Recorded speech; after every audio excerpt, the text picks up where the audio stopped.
नमस्कार. मी भाऊ तोरसेकर. तुम्ही बघत आहात प्रतिपक्ष.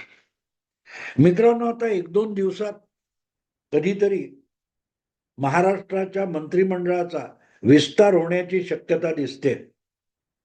आणि याचं कारण अजूनही तारीख कोणी जाहीरपणे सांगितलेली नसली तरी सत्ताधारी गोटातले जे 3 पक्ष आहेत त्यापैकी कुठल्या ना कुठल्या पक्षाकडून जी तारीख, वेळ आणि आकडे सांगितले जात आहेत त्यावरूनच सूत्र म्हणून बातम्या बनवल्या जातात. कुठलाही पक्षाचा नेता जेव्हा आपल्याकडची माहिती आपल्या लाडक्या पत्रकाराला देण्याचा प्रयत्न करतो तेव्हा तो अट घालतो की माझं नाव कुठे सांगायचं नाही. अशा वेळेला मग हे पत्रकार हे आपल्याला सगळ्यात महत्वाची गोपनीय माहिती मिळाली आहे म्हणून सूत्रांच्या हवाल्याने बातम्या देत असतात. तेव्हा एक दोन दिवसामध्ये कदाचित 14 तारीखलाच मंत्रिमंडळाचा विस्तार होईल आणि मुख्यमंत्री उपमुख्यमंत्र्यांच्या पलीकडे जवळजवळ 38-40 लोकांचा शपथविधी होईल अशी ज्या सूत्रांकडून येणाऱ्या बातम्या आहेत त्यावर थोडाफार विश्वास ठेवावा लागतो. कारण त्यानंतर महाराष्ट्र विधानसभेचं हिवाळी अधिवेशन नागपुरात सुरू व्हायचंय आणि हा जो विस्तार आहे मग त्याचे आकडे सांगितले जातात. म्हणजे मला वाटतं मुख्यमंत्री देवेंद्र फडणवीसांनी एक गोष्ट साफ सांगून टाकली की तारखा तुम्ही ठरवल्या, मंत्रिमंडळाच्या शपथविधीची तारीख तुम्ही ठरवलीत, आम्ही अजून ठरवली नाही, असं त्यांनी एक गमतीत टोमणे मारताना कुठल्या तरी पत्रकारांच्या घोळक्यासमोर सांगितलं की तारीख तुम्ही जाहीर करताय, आम्ही केलेली नाही. पण एकूण त्यांचा बोलण्याचा सूर बघितला तर या 2-3 दिवसामध्ये यादी फायनल झालेली असेल असं दिसतं. कारण भाजपचे प्रदेश अध्यक्ष चंद्रशेखर बावनकुळे यांची सुद्धा उपमुख्यमंत्री माजी मुख्यमंत्री एकनाथ शिंदे यांच्याबरोबर मुंबईमध्ये जवळजवळ तासभर बैठक झाली, खलबतं झाली. त्यामुळे जे काय आकडे येत आहेत ते थोडेफार इकडे तिकडे होतील, पण 40 मंत्रीपद भाजपला, 20 मंत्रीपद भाजपला, 12 शिवसेनेला आणि 10 अजितदादांना असा काहीतरी साधारण 42-43 मंत्र्यांचा संच फायनलाइज करण्यात आलाय असं दिसतंय. अर्थात ती नावं कोणाकोणाची आहेत मला माहिती नाही, पण मला असं वाटतं की ही नावं ठरवताना जसं यापूर्वी केलेल्या कामाचा देखील हिशोब घेतला जाईल. त्यामध्ये एक नाव मला अगत्याने सांगावं असं वाटतं आणि प्रामुख्याने जो विषय परत मुख्यमंत्री झालेले देवेंद्र फडणवीस यांच्यासाठी अतिशय कौतुकाचा आणि आवडीचा आहे तो म्हणजे जलसंधारण, जलसंपदा आणि जलयुक्त शिवार. शेतकऱ्यांना दुष्काळी शेतीतून बाहेर काढणं हे एक 10 वर्षापूर्वीपासून देवेंद्र फडणवीसांनी मनावर घेतलेला विषय आहे. आणि त्यामुळे 2014 मध्ये जे भाजपने अल्पमताचं सरकार बनवलं आणि ज्यामध्ये अखंड शिवसेना 2-3 महिन्यानंतर सहभागी झाली, त्यामध्ये जलयुक्त शिवार ही योजना मुख्यमंत्री देवेंद्र फडणवीस यांनी अतिशय हिरिरीने राबवली होती. जो मागेल त्याला शेततळ वगैरे वगैरे अशा ज्या योजना होत्या त्यांच्या जलसंधारणाविषयी, तर ते जलसंधारणाचं खातं जे होतं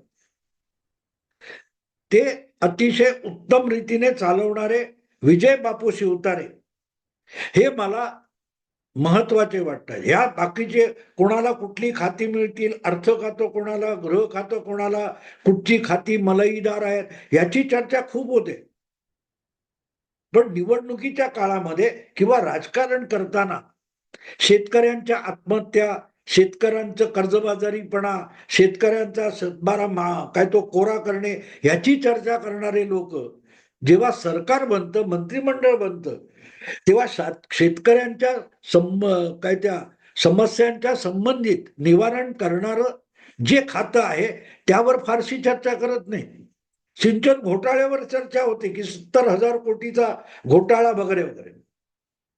पण जलशिवार, जलयुक्त शिवार किंवा यासारखे शेततळ यासारखे स्थानिक पातळीवर शेतकऱ्याच्या पाणी पुरवठ्याच्या गरजा पूर्ण करणारं ज्या योजना आहेत, जे खातं आहे ते कोणाला मिळणार याची कोणी चर्चा करत नाही. आणि मला ते अगत्याचं वाटतं. कारण ती योजना अतिशय चांगली होती आणि मला आठवतं की पहिल्या 5 वर्षात देवेंद्र फडणवीसांच्या ती योजना त्यांनी अतिशय हिरिरीने राबवली होती. आणि ती राबवण्यात पुढाकार घेणारा मंत्री हा भाजपचा नव्हता, तर तो शिवसेनेचा होता, ज्याचं नाव विजय बापू शिवतारे. मी सातारा वगैरे भागामध्ये एक दोनदा आम्ही एकमेकाच्या समोर आलो होतो योगायोगाने, आणि तिथे ह्या जलयुक्त शिवाराची जी कामं झाली त्याची माहिती मी मिळवली होती. आणि माझ्या लक्षात आलं की आपल्याकडे आलेलं खातं हे गरीब शेतकऱ्याच्या हितार्थ राबवण्याची कल्पकता आणि क्षमता विजय बापू शिवतारे यांनी छानपैकी राबवलेली होती. आणि नुसती राबवली होती असं नाही, तर त्या योजनेविषयी बोलताना ज्या आत्मीयतेने विजय बापू शिवतारे माझ्याशी किंवा इतरांशी बोलायचे, टीव्हीच्या चर्चेत पण बोलायचे,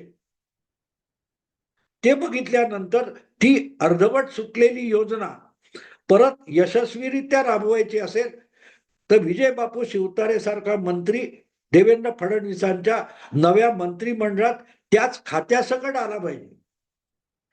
मी टीकाकार असतो. तुम्हाला आठवत असेल तर ज्या वेळेला देवेंद्र फडणवीसांना विरोधी पक्षात बसून उद्धव ठाकरे यांनी महायुती मोडली आणि मुख्यमंत्री होण्यासाठी महाविकास आघाडी स्थापन केली, मुख्यमंत्री झाले आणि जे सरकार बनवलं होतं त्या सरकारच्या विरोधात मी सतत बोलत होतो, त्या सरकारचे सगळे दोष दाखवत होतो. पण त्याच सरकारमध्ये राष्ट्रवादी काँग्रेसचे राजेश टोपे नावाचे जे आरोग्यमंत्री होते, ते ज्या धडाडीने करोना काळामध्ये आरोग्यविषयक नागरिकांच्या गरजा पूर्ण करण्यासाठी धावपळ करत होते, त्याचं कौतुक मी केलेलं आहे. मी ठाकरे सरकारच्या विरुद्ध सतत बोलत होतो. पण ज्या प्रकारे राजेश टोपे यांनी त्या सगळ्या अडचणीच्या काळामध्ये आणि संकट काळामध्ये एक आरोग्य मंत्री म्हणून काम केलं, त्याचं कौतुक मी अनेकदा केलेलं आहे. किंबहुना उद्धव ठाकरे सरकार पडलं, पराभूत झालं, बहुमताने पराभूत झालं आणि एकनाथ शिंदे यांच्या नेतृत्वाखाली शिवसेना भाजप युतीचं सरकार 2.5 वर्षापूर्वी आलं. तेव्हाही कोरोना संपलेला नव्हता, संपूर्ण टीकाकरण झालेलं नव्हतं, व्हॅक्सिनचं काम चालू होतं, सगळा लॉकडाऊन उठलेला नव्हता, अनेक निर्बंध होते. अशा वेळेला मी परत परत शिंदे सरकारलाही आवाहन करायचो की कोरोना अजून संपलेला नाही आणि अशा वेळेला प्रत्यक्ष कोरोनाच्या भयंकर परिस्थितीमध्ये ज्याने आपलं स्वतःच्या प्रकृतीची आणि तब्येतीची पर्वा न करता धावपळ केली, अशा राजेश टोपे यासारख्या अनुभवी मंत्र्याच्या अनुभवाचा फायदा शिंदे सरकारने घ्यावा. तिथे पक्ष आणि सत्ता आणि राजकारण याचा विचार करू नये, पण राजेश टोपे यांची मदत घ्यावी असं सांगण्याचा आणि आवाहन करण्याचा प्रयत्न मी वारंवार केला होता. कारण जो मंत्री जनहितार्थ पक्षाच्या पलीकडे आणि राजकारणाच्या पलीकडे जाऊन काम करतो, त्याच्या अनुभवाची आणि त्याच्या कामाची दाद दिली पाहिजे आणि त्याला जनहितासाठी जबाबदारी त्याच्यावर सोपवली पाहिजे, त्याला कामात उपयोग करून घेतला पाहिजे असं मला प्रामाणिकपणे वाटतं. आणि म्हणून ज्या हिरिरीने मी विरोधी पक्षात बसलेल्या राजेश टोपे यांचा शिंदे फडणवीस सरकारने वापर करून घ्यावा याचं वारंवार आवाहन करत असो, तसंच आज मला असं वाटतं की योगायोगाने विजय बापू शिवतारे हे सत्ताधारी गोटात आहेत. परत एकदा ते पुरंदरमधून पुणे जिल्ह्यातून विधानसभेवर निवडून आलेले आहेत आणि जी योजना उद्धव ठाकरेंच्या काळामध्ये जवळपास गुंडाळून टाकण्यात आली किंवा थांबवण्यात आली, ती योजना जनहिताची असल्यामुळे ती चांगल्या रीतीने राबवायची, तर त्या कामासाठी विजय बापू शिवतारे यासारखा माणूस एकनाथ शिंदे असोत किंवा देवेंद्र फडणवीस असोत यांनी रिकामा बसवता कामा नये. मंत्रिपदाची झूल, लाल दिव्याची गाडी, या दुय्यम गोष्टी असतात मित्रांनो. तुम्ही सत्ता तुम्हाला किती मिळते यापेक्षा ती सत्ता जनहितासाठी कशी राबवू शकता आणि किती चांगल्या प्रकारे राबवू शकता, किती नाविन्यपूर्ण पद्धतीने इनोव्हेटिव्ह मार्गाने राबवू शकता, याला महत्व असलं पाहिजे. आणि मी ज्या ज्या गोष्टी ऐकल्यात शिवतारे बापूंच्या, त्यातून एक गोष्ट माझ्या लक्षात आली की खेडोपाडी शेतकरी गरीब राहू नये, पावसाअभावी त्याची शेती नासाडी होऊ नये आणि तो स्वावलंबी व्हावा, यासाठी त्या जलयुक्त शिवार किंवा जलसंधारणाच्या योजना पुढाकार घेऊन राबवण्यामध्ये त्या 5 वर्षाच्या काळामध्ये शिवतारे बापूंनी फार अप्रतिम काम केलं होतं. आणि नुसतं काम केलं असं नाही, त्यात काय काय नवीन गोष्टी ऍड करून त्याला नाविन्यपूर्ण बनवण्याचाही प्रयत्न केला होता. अशा माणसाचा अनुभव जर नवं सरकार वापरणार असेल तर मला असं वाटतं की जे स्वप्न 10 वर्षापूर्वी देवेंद्र फडणवीसांनी जलयुक्त शिवारच्या योजनेतून बघितलेलं होतं, ते पूर्णत्वाला न्यायला पुढली 5 वर्ष पुरेशी ठरतील. पुरेशी तेव्हा ठरतात मित्रांनो की जर ते काम, त्या योजना योग्य हाती राबवण्यासाठी गेलेले असतील. मला असं वाटतं की शिवतारे बापूंना मंत्रिमंडळात घ्या असं माझा बिलकुल आग्रह नाही, पण त्यांना घ्यायचं असेल तर ते या योजनांसाठी घ्यावं की ज्या योगे या खरोखर गरीब शेतकऱ्याला उपयुक्त ठरणाऱ्या आणि शेतकऱ्याला कर्जातून आणि नुकसानातून मुक्त करणाऱ्या योजना यशस्वी करायच्या असतील तर त्यासाठी असा हिरिरीने काम करणारा आणि अनुभवाची जोड असलेला नेता उपयोगी ठरेल. मला असं वाटतं की कल्पना किंवा ते ड्रीम प्रोजेक्ट कोणाचा आहे तर देवेंद्र फडणवीसांचं आहे, पण असा कर्तबगार माणूस एकनाथ शिंदेच्या पक्षात असेल तर त्याचं क्रेडिट आपोआप एकनाथ शिंदेना पण मिळेल. मला तर गंमत वाटते की उद्धव ठाकरेंनी जलयुक्त शिवारमध्ये आपल्या पक्षाचे विजय बापू शिवतारे यांनी जे उत्तम काम केलं होतं त्याचंही श्रेय घेण्याची इच्छा दाखवली नाही. बाजूला होऊन वेगळी चूल जेव्हा उद्धव ठाकरे यांनी मांडली आणि ते स्वतः मुख्यमंत्री झाले तेव्हा बाकीची भाजपवर, देवेंद्रवर टीका करायला हरकत नव्हती. पण आमचा एक शिवसैनिक, त्याला जे खातं मिळालं ते खातं घेऊन त्याने शेतकऱ्यांसाठी काय काय केलं याचं श्रेय घ्यायला सुद्धा उद्धव ठाकरे पुढे आले नाहीत. अर्थात ते स्वतःच्या सरकारमध्ये देखील राजेश टोपे सारखा माणूस जे उत्तम काम करत होता त्याचंही क्रेडिट घ्यायला मुख्यमंत्री म्हणून उद्धव ठाकरे पुढे आले नाहीत. तो किस्सा जगजाहीर आहे. एका पत्रकाराने सांगितले की ऐन करोना काळामध्ये पुण्याच्या ससून इस्पितळामध्ये ऑक्सिजनचा तुटवडा होता आणि पुण्यातलं ससून हे सगळ्यात मोठं सार्वजनिक हॉस्पिटल आहे. तिथे ऑक्सिजनचा तुटवडा असताना आरोग्य मंत्री या पातळीवर काही करणं शक्य नव्हतं, तर त्या इस्पितळातल्या डॉक्टर आणि प्रशासकीय लोकांसमोर आरोग्यमंत्री राजेश टोपे यांनी मुख्यमंत्री उद्धव ठाकरे यांना फोन लावला, पण उद्धव ठाकरे यांनी तो फोन घेतलाच नाही. संध्याकाळी 7-8चा सुमार, असंही नाही की अपरात्री फोन केला, अवेळी फोन केला. संध्याकाळी 7-8ला सुद्धा मुख्यमंत्री आपल्या मंत्र्यांचा फोन घेत नव्हते आणि बिचारे राजेश टोपे हे त्या आपल्याच आरोग्य खात्याच्या इस्पितळातल्या स्टाफ समोर त्यांची परिस्थिती लाजिरवाणी झाली. अर्थात पुढल्या काळात तोही किस्सा ऐकला की 4-5 दिवसानंतर कधीतरी एका बैठकीमध्ये उद्धव ठाकरेंनी टोपेंना विचारलं, तुम्ही काय काल परवा फोन केला होता का? अजब आहे, करोना कशी भयंकर परिस्थिती होती. हे मी नेमकं इथे का सांगतोय की राजेश टोपे त्या काळात खरं तर अख्ख्या महाराष्ट्रात सरकार म्हणून काम करणारा तो एकमेव मंत्री होता की ज्याचं खातं आरोग्याशी संबंधित होतं, रोगराईशी संबंधित होतं.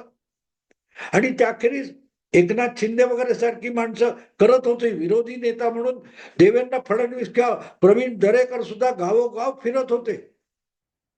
मुख्यमंत्री आपल्या सगळ्या बंदिस्त पिंजऱ्यामध्ये फेसबुक लाईव्ह करत होते. असो, तो विषय बोलण्याचा नाहीये.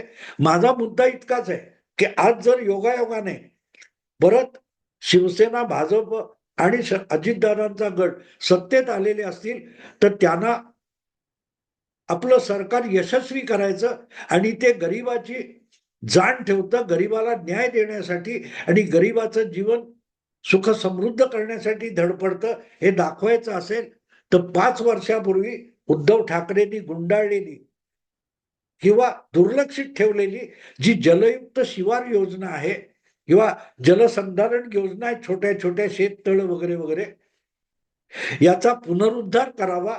आणि तो पुनरुद्धार करण्यासाठी विजय बापू शिवतारे यासारखा उत्तम उमेदवार असू शकेल, मंत्री असू शकेल असं मला वाटत नाही.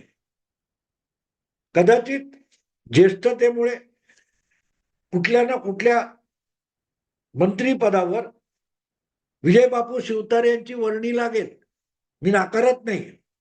पण वर्णी नुसती लागणं आणि कुठलं तरी खातं मिळणं यापेक्षाही ज्या खात्यासाठी इतका होतकरू आणि हिरिरीने काम करणारा माणूस उपलब्ध आहे त्याला उरलेल्या कुठच्या खात्यात ढकलण्यापेक्षा खरोखरच ग्रामीण भागापर्यंत, खेड्यापाड्यापर्यंत पोहोचणाऱ्या लाभदायक योजना आहेत त्या उत्तम रीतीने अंमलात आणू शकणारा अनुभवी मंत्री तुमच्या हाताशी आहे. आणि खरोखरच या कमी खर्चाच्या पण लोकांना आयुष्यात समृद्धी आणून देणाऱ्या योजना आहेत. त्या योजना आहेत, राबवणारा माणूस आहे, त्याचा वापर तुम्ही करणार का इतकाच प्रश्न आहे. मला असं वाटतं की खुद्द देवेंद्र फडणवीस हे, मी ते बोलतोय हे लांबून बघितलेलं आहे. देवेंद्र फडणवीसांनी 5 वर्ष विजय बापू शिवतारे आपलं ड्रीम प्रोजेक्ट आहे ते कसं राबवतात हे जवळून बघितलेलं आहे. आणि त्यामुळे आपल्या मित्र पक्षामध्ये असा होतकरू आमदार निवडून आलेला आहे ज्याच्या गाठीशी पूर्वीचा त्याच खात्याचा आणि मंत्रिपदाचा अनुभव आहे. त्याला जबाबदारीपासून वेगळा ठेवतील किंवा रिकामा ठेवतील देवेंद्र फडणवीस असं मला वाटत नाही. आणि ज्या माणसाच्या कर्तबगारीने आपल्या पक्षाला ग्रामीण भागात फार मोठी मान्यता मिळू शकते असा नेता जर आपल्याकडे उपलब्ध आहे तर त्याला एकनाथ शिंदे सुद्धा मंत्रिपदापासून वंचित ठेवतील किंवा एका उत्तम लोकप्रियतेच्या खात्यापासून दूर ठेवतील असं मला वाटत नाही. अर्थात हा त्यांचा विषय आहे, पण मला जे प्रामाणिकपणे वाटलं ते सांगण्यासाठीच मी हा विषय केला. मला बापूच्या शिवतारे बापूच्या मंत्रिपदाची चिंता नाहीये. मला असं वाटतं की त्यांना जलसंधारण मंत्री ते खातं देणं आवश्यक आहे. त्यासाठी व्हिडिओ केला. आवडला तर लाईक करा, शेअर करा आणि प्रतिपक्षाला सबस्क्राईब करा. नमस्कार.